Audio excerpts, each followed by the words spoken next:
Secretariat సహకార canteen limited వెలగపూడికి జరిగిన ఎన్నికల్లో సచివాలయ ఉద్యోగుల సంఘం అధ్యక్షుడు వెంకట్రామరెడ్డికి ఎదురుదెబ్బ తగిలింది.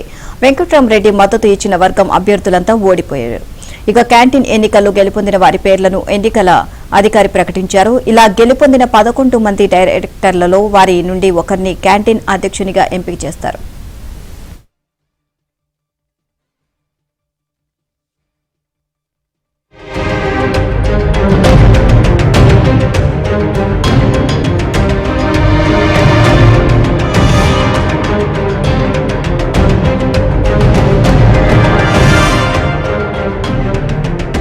రెడ్డి మద్దతు ఇచ్చిన వర్గం అభ్యర్థులంతా ఓడిపోయారు. ఇక క్యాంటీన్ ఎన్నికల్లో గెలుపొందిన వారి పేర్లను ఎన్నికల అధికారి ప్రకటించారు. ఇలా గెలుపొందిన 11 మంది డైరెక్టర్లలో వారి నుండి ఒకరిని క్యాంటీన్ అధ్యక్షునిగా ఎంపిక చేస్తారు.